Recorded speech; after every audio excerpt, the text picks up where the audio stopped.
Tudo bem com você? Ainda de férias aqui em Santa Catarina, na casa dos meus sogros, município de Palhoça. Por sinal, neste sábado eu prego na Igreja Central de Palhoça. Se você estiver por aqui na região, é meu convidado. Será uma alegria encontrar você ali na Igreja Central de Palhoça, aqui na Grande Florianópolis. É o primeiro sábado do ano, amanhã, e estamos felizes por começar o ano em comunhão com o nosso Deus, desejando que tenhamos um ano muito abençoado. Infelizmente, crises, guerras, situação financeira preocupante e tudo mais, são indícios, da brevidade da volta de Jesus também, muitos desses sinais, muitos desses acontecimentos, mas que Deus nos use poderosamente como seus instrumentos para pregarmos o Evangelho e fazer o nosso melhor para amenizar o sofrimento do semelhante, para sermos de fato sal da terra, luz do mundo, como Jesus quis e quer que nós sejamos. Começamos mais um trimestre também, mais uma lição da Escola Sabatina. Eu quero mostrar aqui para vocês as duas, a lição dos jovens, que está muito boa, por sinal. Sou um dos editores dela e posso garantir a você que o conteúdo está maravilhoso. O tema é metanoia, bem-vindo à renovação da sua mente, sobre saúde emocional. Temas tremendamente importantes. A tirinha dessa semana, ela nos faz refletir sobre aquele pensamento de Ellen White, em que ela diz que somos transformados pela contemplação. Tema muito importante. E a lição de adultos, aqui está, o amor e a justiça de Deus. Lição da Escola Sabatina, primeiro trimestre de 2015. A justiça, o amor e a justiça de Deus. O autor, eu até quero recomendar para você um livro dele, John Peckham. John Peckham, ele escreveu o livro Teodiceia do Amor, da CPB. Se você puder conferir, puder ler esse livro, realmente ele é muito bom. Muita gente tem lido e considerado uma literatura assim fantástica. Realmente é um material de primeira, John Peckham, Teodiceia do Amor, sobre o amor de Deus, sobre o sofrimento humano, como conciliar essas coisas. Justiça e amor de Deus, mais ou menos o tema da lição também, Então fica aí como leitura complementar, quem sabe para você, assim que puder, vá lá ao site da CPB, cpb.com.br, ou então pelo 0800 livros com frete gratuito. Faça aí planos de adquirir literatura confiável, literatura preparada com muita responsabilidade, com muita oração e com autores selecionados. É o caso aqui de Teodiceia do Amor, de John Peckham. Primeira lição, antes de nós começarmos aqui, na verdade eu peço que você se inscreva no canal, se não fez isso ainda.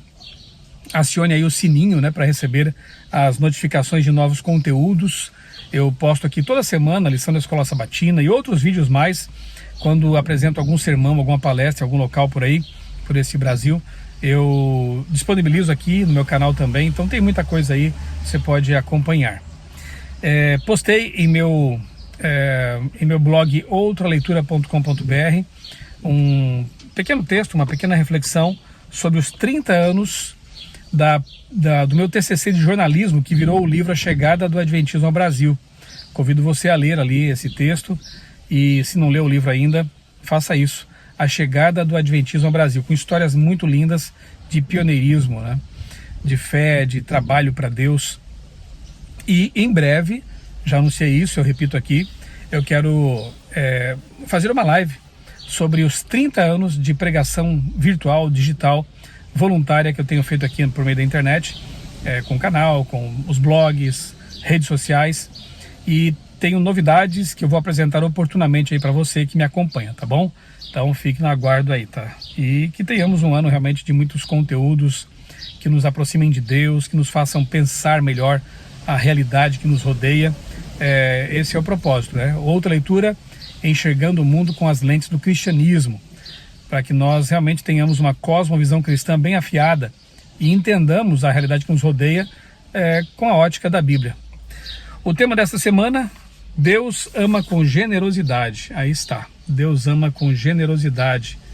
E interessante que a ilustração aqui do meu amigo Andrei Vieira, ele sempre faz as ilustrações do trimestre, da lição. Tem aqui um imã, coração, o símbolo da aliança ali no meio do coração, porque a lição fala de casamento como símbolo da aliança com Deus, e ali vários corações sendo atraídos para aquele imã, né? Então Deus nos atrai com o seu amor infinito, o amor desinteressado, o seu amor generoso, e se não for por esse motivo, nada mais, na verdade, importa, né? Não tem como a gente ser atraído para Deus, a não ser que seja pelo amor, porque não podemos ser legalistas, não podemos ser farisaicos, achar que podemos conquistar pontos com Deus no céu ou comprar nossa salvação, porque não é assim que funciona. Ela é inteiramente pela graça e o amor de Deus, que é o amor desinteressado, generoso, como a lição traz, ele é incomparável. E é esse amor que nos atrai para Deus, para Jesus, né? A lição começa dizendo assim, que assim como Pedro negou Jesus 3 vezes, foi restaurado 3 vezes por meio da pergunta crucial, você me ama? Aqui parece que faz uma ponte, né, com a lição do trimestre passado, que foi sobre o Evangelho de João. E o último tema, realmente, né, nos fez pensar na negativa de Pedro, né, como ele negou Jesus, e como Jesus o restaurou ao ministério, como Jesus o perdoou, extraindo dele 3 vezes a resposta, eu te amo, né? Então ele foi restaurado. Não importa quais sejam as nossas circunstâncias, que podem ser bem diferentes das de Pedro, o princípio é o mesmo. A pergunta que Jesus fez a Pedro é, de fato, a questão fundamental que Deus nos apresenta aqui e agora. Você me ama? Tudo depende de como respondemos a essa pergunta. A pergunta que a lição faz, que começa fazendo a você, é a seguinte, né? Você ama de fato a Deus? Você ama de todo o seu coração? Você entende o que significa isso? Essa pergunta era muito importante, deve ser respondida por cada cristão, né? O verso para memorizar, Oséias 14:4, que é um dos temas da lição, né? O livro de Oséias, a ilustração, a metáfora do casamento de Oséias em comparação com a relação de Deus com o seu povo, diz assim o verso 4: eu curarei a infidelidade deles e os amarei com generosidade, pois a minha ira desviou-se deles. Esse é o tema central da lição dessa semana, né? Deus buscando um povo que se afasta. Deus buscando uma relação de fidelidade com seu povo que infelizmente muitas vezes se distancia e quebra a aliança. Domingo, superando expectativas razoáveis. E o texto principal aqui dessa parte da lição de domingo é Êxodo 33, 15 a 22. Eu até tenho um sermão, eu acho que tem no meu canal aqui, com certeza, né? Só que eu não lembro o título agora. Mas é sobre a intimidade de Moisés com Deus. Eu acho muito bonito esse capítulo 33 de Êxodo, porque mostra um Deus que muda de ideia. Vamos assim colocar em termos humanos, né? Porque realmente Deus é perfeito, não erra. E, no entanto, aqui a gente vê assim, de uma forma humana, antropológica, digamos assim, antropomórfica, enfim, né? Um antropomorfismo bíblico, né? Moisés, ele clamando e Deus mudando de ideia. Em que sentido? O povo havia idolatrado aquele bezerro, né? Enquanto Moisés estava no monte, 40 dias ali, recebendo instruções de Deus, em comunhão íntima com Deus, com Yahvé. O povo acabou ali pressionando Arão para construir um bezerro de ouro. Você conhece a história? E diante daquele bezerro eles fazem ali festas e se prostituem espiritualmente falando, eles se corrompem pela idolatria, né? Uma adoração pagã. E aí Moisés, quando vê a cena, ele quebra as tábuas da aliança, porque o povo havia rompido, quebrado a aliança também. Nós sabemos que depois Moisés vai fazer 2 novas tábuas e Deus vai escrever tudo que havia escrito nas primeiras, nessas novas tábuas, né? Então, ou seja, o restabelecimento da aliança. Mas a atitude de Moisés, o diálogo de Moisés com Deus, leia com calma, se você já leu, releia, Êxodo 33, Deus dizendo assim, olha, eu não vou mais com vocês, porque vocês são um povo que me rejeitou, etc. Eu vou enviar o anjo. Talvez alguém pensasse assim, mas tá bom então, né? Um anjo vai com a gente, tá ótimo, bom demais. Mas Moisés não, ele dialoga, ele insiste com Deus e diz assim, Senhor, se tu não fores conosco, não nos peças para deixar este local. Nós não iremos. Olha que interessante. O anjo está bom demais, mas nós queremos a tua presença. E graças a essa insistência de Moisés, Deus ele diz, tá bom, eu vou com vocês então. Deus muitas vezes só espera um pedido, um reconhecimento, né, um clamor. Depois Moisés, aproveitando o momento favorável, digamos assim, ele faz ainda outro pedido. Ele diz assim: Senhor, peço-te que me mostres a tua glória. Me mostres a tua glória. E agora, hein? Como que Deus poderia revelar sua glória para um ser humano tão pecador quanto nós, que ainda tinha uma natureza pecaminosa antes da sua glorificação? Ele seria fulminado? Mas Deus dá um jeito, né? E coloca Moisés numa fenda de uma rocha ali e passa por ele, esconde Moisés com a mão, passa por ele e Moisés vê Deus pelas costas, a forma de Deus, né? Então, Deus respondendo a um anseio de Moisés de querer ter mais dele mesmo, de Deus. E nesse sermão que eu costumo usar aqui, esse capítulo, Êxodo 33, eu falo sobre como é importante nós querermos mais e mais de Deus. Como é importante não nos contentarmos com pouco quando o assunto é Deus, é comunhão com Deus. Alguém pode pensar, mas eu já vou aos cultos todos os sábados, quem sabe até vai às quartas e domingos, eu já faço o culto do pôr do sol quando chega o sábado, eu devolvo o dízimo, tá bom, né? Não, nunca estará bom, né? Deus quer o nosso ser todo, Deus quer nosso coração, a nossa mente. E quando o assunto é Deus, repito, nunca estará bom. Sempre há mais para aprendermos, para aprofundarmos em nossa comunhão com Ele. Então aproveite todas as oportunidades para estar perto de Deus. Faça o revaso por sua palavra, estude a sua lição diariamente, leia a Bíblia, vá aos cultos, participe da missão da igreja.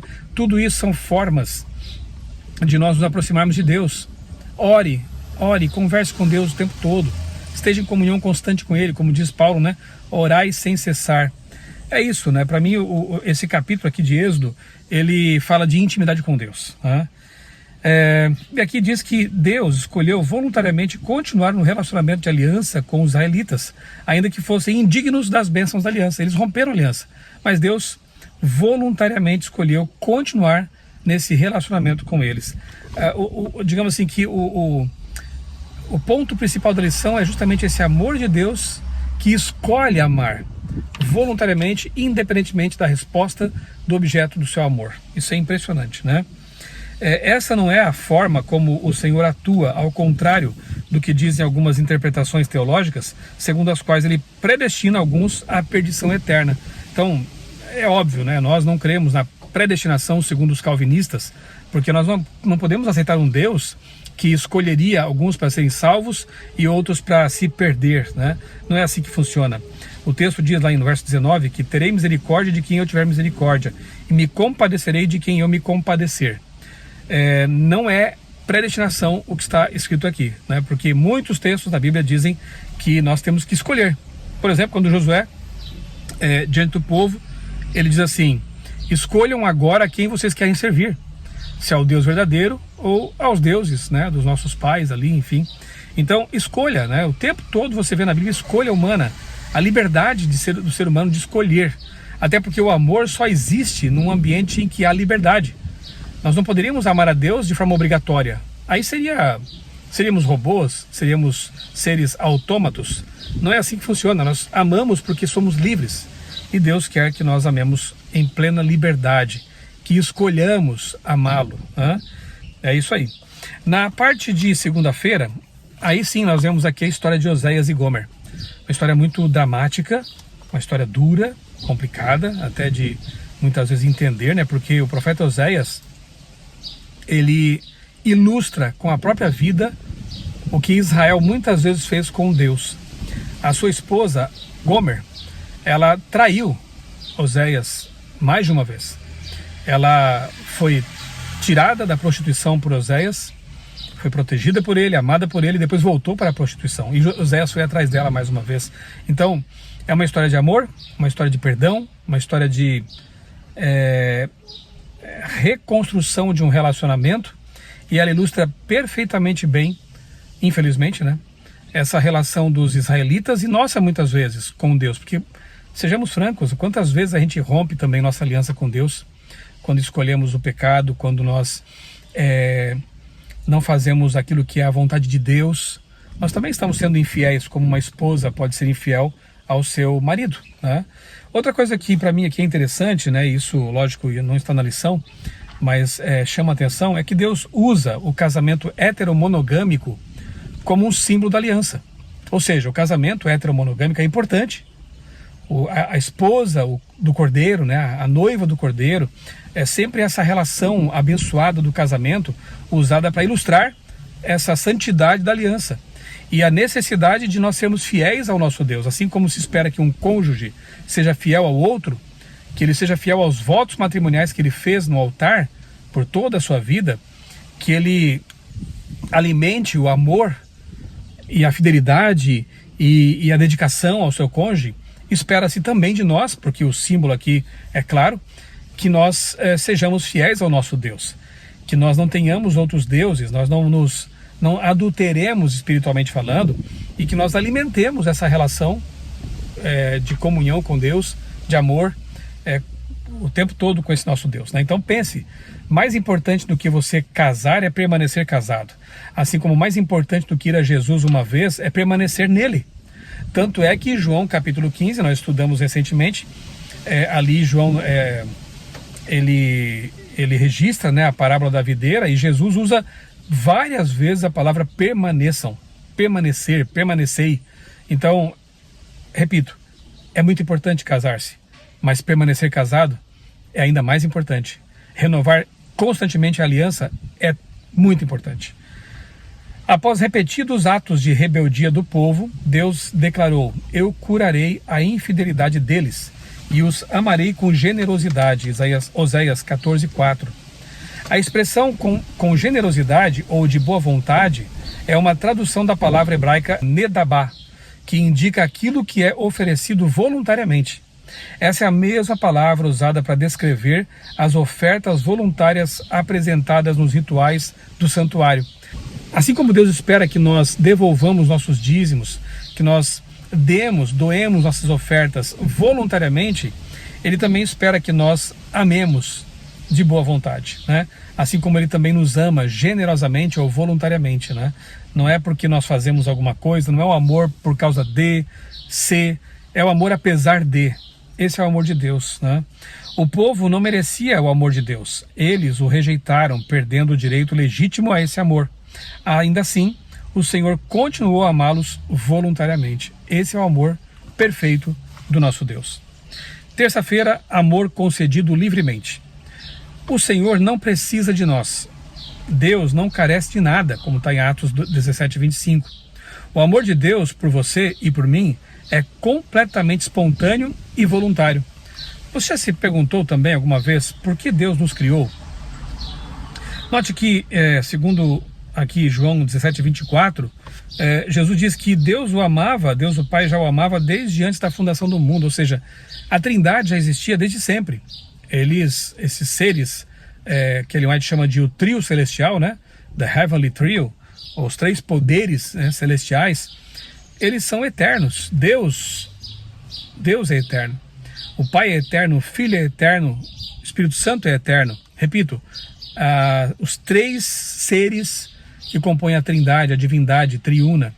Ellen White chama o Espírito Santo de the third person of the Godhead, ou seja, a terceira pessoa da divindade. Terceira pessoa, porque são três pessoas.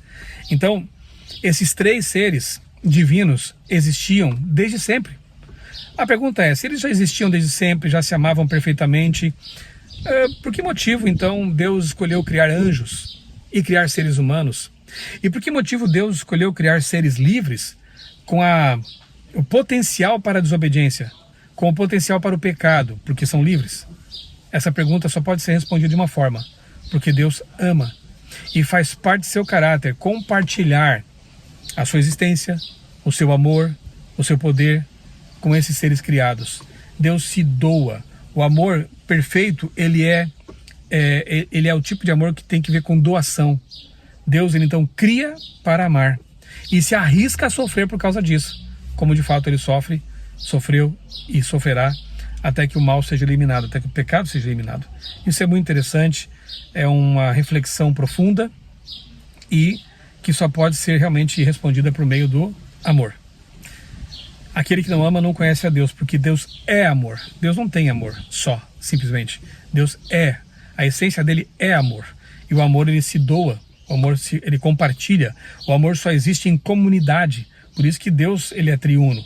Se houvesse apenas um ser, não é o que a Bíblia ensina, obviamente, Seria estranho entender como que o amor se manifestaria de um ser para apenas ele mesmo, né? Seria uma coisa meio egoísta até. Mas nós entendemos, porque a Bíblia assim o revela, que Deus é triuno, é uma família divina, né? São 3 seres que se amam desde sempre e resolveram compartilhar esse amor com os seres criados. E nós vemos que o Pai, o Filho e o Espírito Santo participaram sim da criação do mundo, da criação do universo e da criação da humanidade, né? Façamos o homem à nossa imagem e semelhança. Não teria sido escrito no plural se houvesse apenas um Deus, uma só pessoa, como alguns creem, né? Deus diria assim: eu farei o homem à minha imagem e à minha semelhança. Mas não, o texto diz: façamos o homem à nossa imagem e à nossa semelhança. Por quê? Porque o Deus único em quem nós cremos, ele se expressa, se manifesta em 3 pessoas, como está lá na fórmula batismal, né? De Mateus 28:19. Vão por todo mundo, batizem em nome do Pai, do Filho e do Espírito Santo. Um texto legítimo, um texto que, segundo Ellen White, foi proferido, né? Palavras que foram proferidas pelos próprios lábios de Cristo.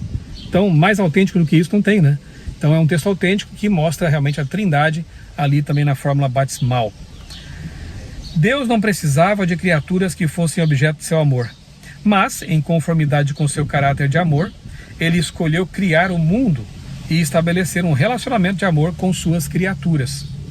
Deus não apenas criou este mundo por sua própria vontade, como um ato de seu amor generoso, mas também continua a amar voluntariamente os seres humanos, mesmo depois da queda da humanidade no Éden, e mesmo depois de todos pecaram individualmente. E tem uma pergunta aqui no finalzinho da lição de terça-feira que diz assim: apesar do pecado e do nosso estado decaído, Deus continua concedendo amor a este mundo. O que isso nos diz sobre seu caráter? Essa verdade nos leva a amá-lo? Pense bem, os seres humanos aqui na Terra, os nossos Adão e Eva aqui na Terra, infelizmente, eles escolheram se rebelar contra Deus. Foi uma escolha consciente, eles não eram ignorantes, eles sabiam o que estavam fazendo. E mesmo assim, Deus continua fornecendo o ar que nós respiramos, essa brisa que está soprando aqui agora. Estou aqui com as janelas do carro abertas, né? Justamente até porque está muito calor. E aqui a brisa entra, o ar é respirável. Deus fornece a chuva, estou vendo aqui nuvens, algumas nuvens carregadas, em algum momento vai chover de novo por aqui. E a água que desce do céu é uma bênção sobre a terra. Deus faz com que as plantas que você está vendo aqui atrás do meu carro, né? Elas floresçam, elas frutifiquem. Deus concede bênçãos até àqueles que não creem nele, que o rejeitam, porque estão vivendo. O coração bate no peito deles também. O alimento é disponível. Então, isso também fala de amor. Mesmo vivendo num planeta rebelde, um planeta que escolheu o pecado, escolheu o governo concorrente de Satanás, Deus, ele nos dá bênçãos. Deus nos abençoa constantemente. E quer abençoar muito mais aqueles que o reconhecem como seu Criador e seu Senhor. Quarta-feira, muitos são chamados, mas poucos os escolhidos. É aquela parábola da festa de casamento, né? Do banquete de casamento. O pai, ele prepara uma festa, convida pessoas para essa festa, os convidados não aceitam o convite, e então esse pai, ele estende o convite para muitas outras pessoas. Isso aqui é muito claro, né? Deus ofereceu o convite para a nação de Israel. Infelizmente, como nação, eles acabaram rejeitando Jesus. Não quer dizer isso que eles foram rejeitados por Deus e que como indivíduos não possam ser salvos tanto quanto quaisquer outras pessoas, né? Judeus são seres humanos e Deus os ama profundamente. Mas o convite foi estendido a todos, né? E alcançou inclusive a nós, os brasileiros, que não tenham sangue judaico, não são descendentes diretos de Abraão, alcançou a todos nós. Agora, para participar desta festa, não é só entrar ali no banquete, você precisa ter uma veste especial, as vestes nupciais. O que são essas vestes que cobrem nossa indignidade, que cobrem nossa pecaminosidade? O que são essas vestes? É muito claro o texto, né? Elas representam realmente a justiça de Cristo, representam a graça salvadora de Jesus. Então a sua dignidade cobre a nossa indignidade, a sua perfeição, a sua impecaminosidade cobrem a nossa imperfeição, a nossa pecaminosidade. E com as vestes que o dono da festa oferece, não são vestes tecidas em teares humanos, não são roupas que nós podemos comprar, com vestes fornecidas pelo dono da festa, a gente pode participar da festa. Então somente entrará no céu, nas bodas do Cordeiro, aqueles que aceitaram Jesus como seu Salvador, aqueles que aceitaram a justiça de Cristo para cobrir seus pecados. De outra forma, não será possível estar lá. Tanto é que na parábola, representando esses que rejeitam a graça, aquelas pessoas que não tinham as vestes, que arrogantemente quiseram entrar na festa, mesmo sem estar habilitados para isso, foram lançados fora, foram expulsos dali. E é então que o texto diz, né? Muitos são chamados, mas poucos são os escolhidos. Como assim escolhidos? Como é que você entende isso? O que quer dizer um escolhido, né? Aqui a lição diz que Deus chama ou convida todos para a festa de casamento. A graça é extensiva a todos. No entanto, cada um de nós pode recusar seu amor. A liberdade é essencial para o amor, como eu já falei. Deus nunca irá impor seu amor. Infelizmente, podemos rejeitar o relacionamento de amor com Deus, com Ele. Os escolhidos são os que aceitam o convite, né? Para os que amam a Deus, Ele preparou coisas mais maravilhosas do que imaginamos. Tudo se resume à questão do amor e da liberdade inerente ao amor.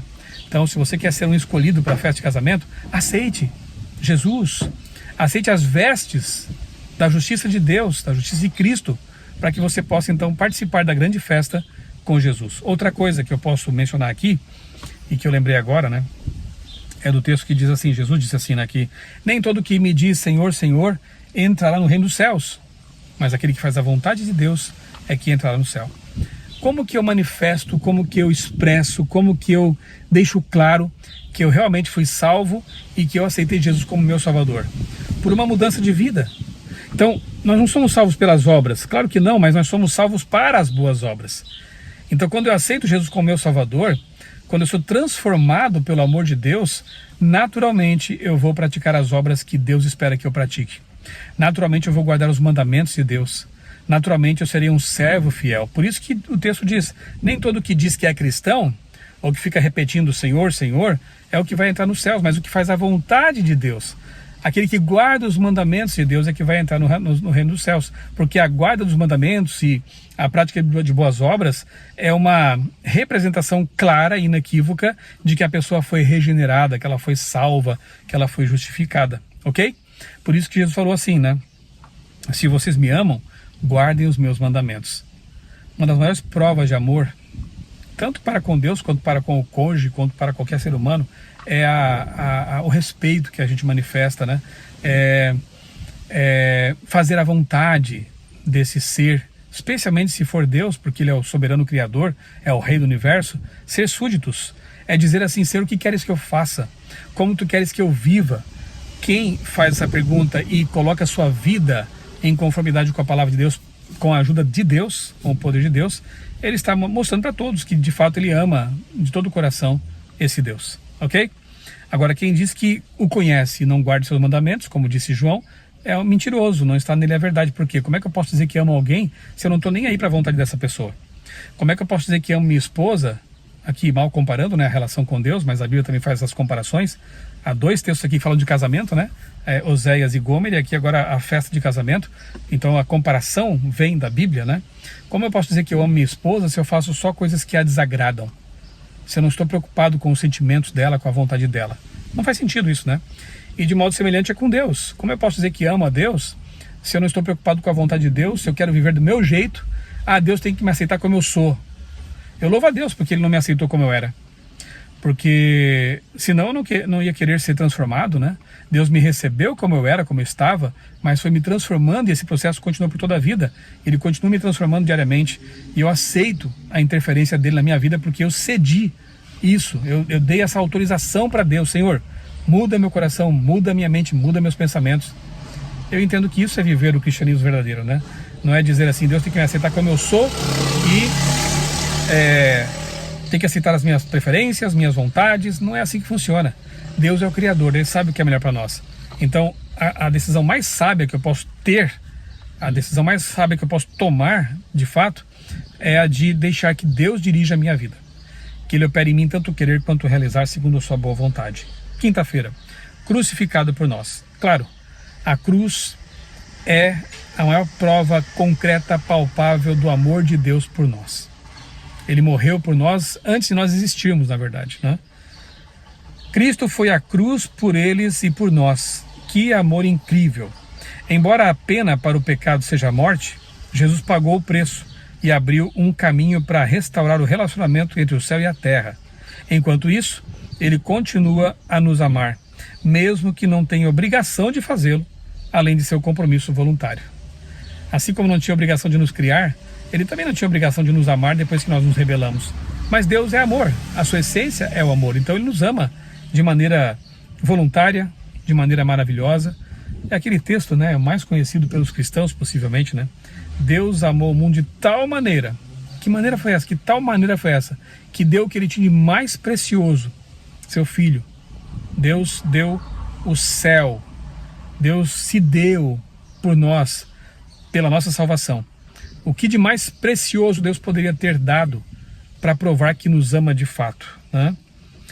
Ele deu a sua vida espontaneamente. A lição termina aqui com o texto de Ellen White, a lição de quinta-feira, no Desejar das Nações, página 11, que diz assim: o plano da nossa redenção não foi um pensamento posterior, formulado depois da queda de Adão, uma emergência, né? Ele foi a revelação do mistério guardado em silêncio nos tempos eternos, como diz Paulo em Romanos 16. Foi um desdobramento dos princípios que, desde os séculos da eternidade, tem sido fundamento do trono de Deus. Desde o início, Deus e Cristo sabiam da apostasia de Satanás e da queda do ser humano, mediante o poder enganador do apóstata. Deus não determinou a existência do pecado, mas previu-a e tomou providências para enfrentar a terrível situação. Seu amor pelo mundo era tão grande que decidiu entregar seu Filho unigênito para que todo o que nele crê não pereça, mas tenha a vida eterna. Amém? Sexta-feira tem um trechinho aqui também do livro Parábolas de Jesus, que eu gostaria de ler para você, para a gente encerrar. Está na página 245, o livro maravilhoso, o livro de Ellen White, Parábolas de Jesus, em que ela explica cada parábola, né? Vale muito a pena ler esse livro aí também, tá? Ela diz assim: a escuridão do falso conceito acerca de Deus é o que está envolvendo o mundo. Os homens estão perdendo o conhecimento de seu caráter. Este tem sido mal compreendido e mal interpretado. Neste tempo deve ser proclamada uma mensagem de Deus, uma mensagem de influência iluminadora e capacidade salvadora. O caráter de Deus deve se tornar notório, deve ser difundida nas trevas do mundo à luz de sua glória, à luz de sua benignidade, misericórdia e verdade. Os que aguardam a vinda do esposo devem dizer ao povo: eis aí está o seu Deus. Os últimos raios da luz misericordiosa, a última mensagem de graça a ser dada ao mundo, é uma revelação do divino caráter de amor. Os filhos de Deus devem manifestar sua glória, revelarão em sua vida o caráter o que a graça de Deus tem feito por eles. Especialmente esse primeiro trecho que eu li aqui, ó. A escuridão do falso conceito acerca de Deus é o que está envolvendo o mundo. Jesus não veio apenas para morrer por nós na cruz e, com isso, comprar nossa salvação, nos redimir. Ele veio também para manifestar o caráter de Deus. Ele veio tirar as sombras da incompreensão a respeito de Deus. E sabem, né, que existem muitas formas de deturpar a compreensão a respeito de quem é Deus e de seu caráter. Por exemplo, até porque eu tenho estudado esse assunto mais recentemente, reestudado, porque em abril, acho que é em abril, estaremos lá em São José dos Campos, na Igreja Central, o Leandro Quadros, o Matheus Amaral e eu vamos apresentar ali alguns temas importantes, e o tema geral vai ser a sedução de Roma. Muitas pessoas têm se deixado seduzir, mais uma vez. Muitas, felizmente, não são muitas, tantas quantas têm deixado esse sistema romano para se tornar protestantes. Mas algumas pessoas têm, de fato, abraçado de volta o romanismo, né, ou ido para o romanismo. Mas, infelizmente, ali, nós, com todo respeito àqueles que creem nessas coisas, mas existem crenças como purgatório e inferno que lançam dúvidas sobre o caráter de Deus. Como um Deus de amor e justiça poderia condenar as chamas do inferno eternamente pessoas que pecaram talvez por 10, 20, 30 anos aqui na Terra? Mesmo nós, seres humanos, o máximo